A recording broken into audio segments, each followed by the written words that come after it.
Shalom Bapak Ibu Saudara, saat ini kita akan sama-sama mendengar firman Tuhan yang diambil dari Yesaya 7 ayat 10-14. Saya akan bacakan bagi kita semua. Tuhan melanjutkan firman-Nya kepada Ahaz, katanya, "Mintalah suatu pertanda dari Tuhan Allahmu, biarlah itu sesuatu dari dunia orang mati yang paling bawah atau sesuatu dari tempat tertinggi di atas." Tetapi Ahaz menjawab, "Aku tidak mau meminta, aku tidak mau mencobai Tuhan." Lalu berkatalah Nabi Yesaya, "Baiklah, dengarkan. Hai keluarga Daud, belum cukupkah kamu melelahkan orang sehingga kamu melelahkan Allahku juga? Sebab itu Tuhan sendirilah yang akan memberikan kepadamu suatu pertanda. Sesungguhnya seorang perempuan muda mengandung dan akan melahirkan seorang anak laki-laki. Dan ia akan menamakan dia Immanuel." Sebelum saya memulai renungan pada hari ini, marilah kita bersatu di dalam doa terlebih dahulu. Terima kasih Tuhan, kami sungguh mengucap syukur atas kasih setiamu, atas kebaikanmu kepada kami sampai pada saat ini. Kami masih dapat diperbolehkan, diizinkan untuk mendengar firman-Mu, untuk berbagi Injil kepada sesama kami. Terima kasih Tuhan. Tuhan, berbicaralah kepada hati setiap kami masing-masing di tempat dimanapun kami berada. Biarlah hati kami diubahkan oleh Engkau. Biarlah firman ini berbicara sendiri kepada kami. Terima kasih Tuhan. Rendahkanlah hati kami agar kami mau mendengar suara-Mu. Dalam nama Tuhan Yesus. Amin. Ya, Bapak Ibu Saudara, saya akan ceritakan sedikit latar belakangnya. Jadi pada waktu itu, Ahaz sebagai Raja Yehuda, dia ingin diserang oleh bangsa-bangsa lain. Otomatis, hati Ahaz dan hati para rakyatnya sangat gemetar dan ketakutan, Bapak Ibu Saudara. Namun, Bapak Ibu, ada satu hal yang sangat menarik yang akan saya highlight pada renungan hari ini.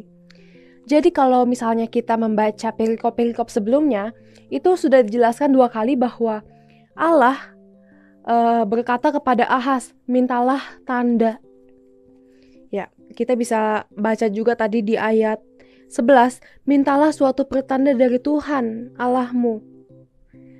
Ya Bapak Ibu. Dan itu yang berkata adalah Allah sendiri. Allah sendiri yang menyuruh Ahaz untuk meminta tanda kepada Tuhan. Bapak Ibu, jika saya akan membawakan satu perumpamaan gitu ya. Misalnya, ada satu orang mahasiswa lagi kerjain skripsi akhir nih, atau tesis akhir. Dan dia kan ada dosen pembimbingnya kan setiap mahasiswa itu. Nah Bapak Ibu, kalau misalnya mau dibantu, yang harus cari-cari siapa duluan? Pasti si mahasiswa tersebut kan, bukan dosennya. Pasti mahasiswa tersebut yang chat dulu dosennya, bikin janjian, ketemuan, dan tanya apa yang harus dikerjakan, minta dibimbing begitu Bapak Ibu. Rasanya agak aneh kalau misalnya dosen itu yang kejar-kejar mahasiswa itu. "Ayo dong sini, aku bantu sini." Sepertinya kayak agak aneh gitu Bapak Ibu Saudara.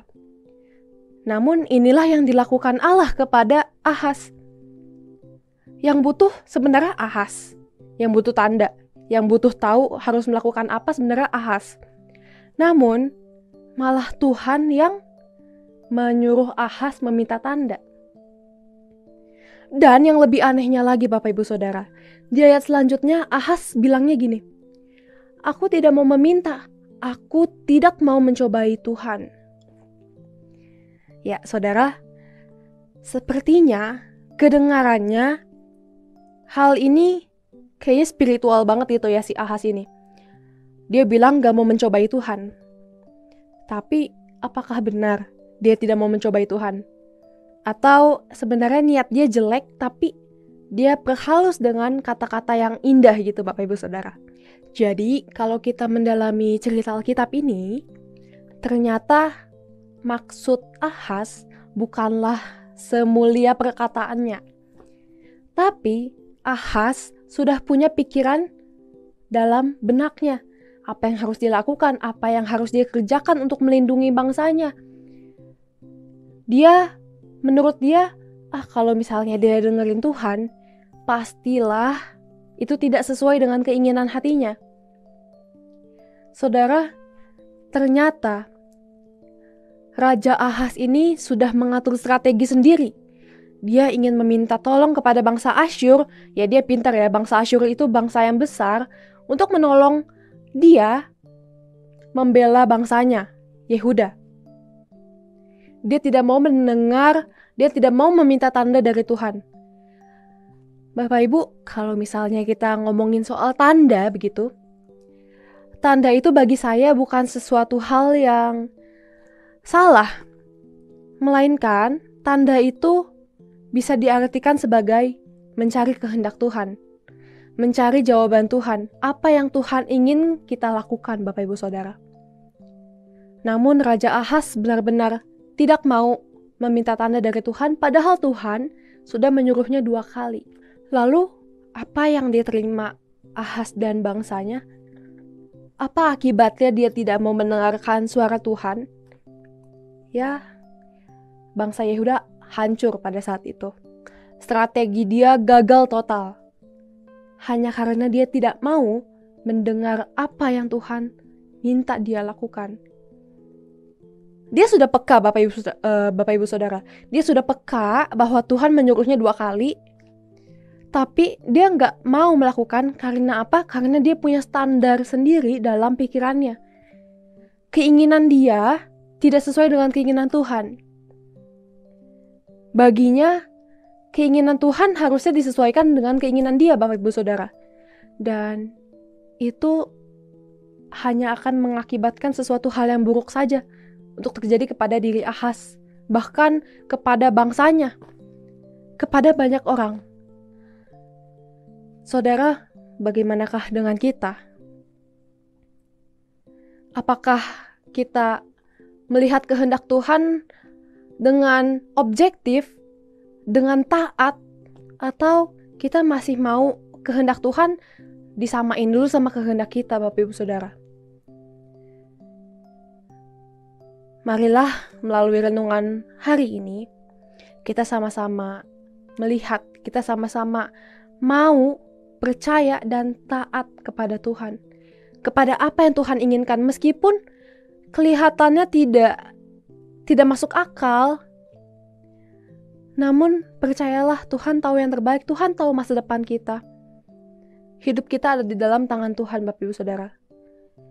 Kita anak-anaknya, biarlah kita menyerahkan hidup kita kepada Dia, biar Tuhan yang atur jalan hidup kita. Bapak Ibu, di dunia ini, hidup di dalam dunia ini, kita tidak bisa untuk mengikuti standar kita atau permainan yang ada di dalam pikiran kita, taktik-taktik strategi yang sudah kita bikin.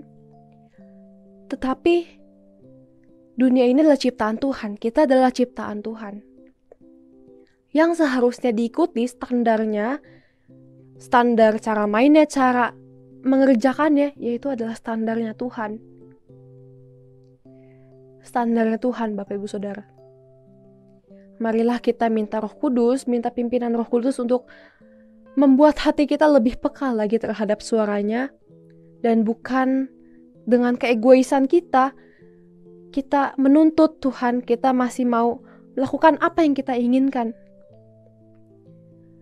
Bapak Ibu, bukankah jauh lebih aman jika kita menyerahkan hidup kita kepada Tuhan yang tahu masa depan, Tuhan yang pencipta segalanya, daripada kita mengandalkan diri kita sendiri, dan padahal kita tidak tahu apa ke depannya seperti apa. Marilah kita percayakan seluruh kehidupan kita ke dalam tangan Tuhan, biarlah Tuhan sendiri yang menuntun kita melalui jalannya. Terima kasih, marilah kita sama-sama berdoa. Terima kasih Tuhan. Terima kasih untuk firman-Mu pada hari ini yang sama-sama mengingatkan kami bahwa kami harus mengevaluasi diri kami lebih lagi, bahwa kami harus taat kepada Tuhan. Biarlah kami hidup mengikuti standar Engkau dan bukan lagi standar kami, bukan lagi keinginan hati kami, bukan lagi keegoisan kami.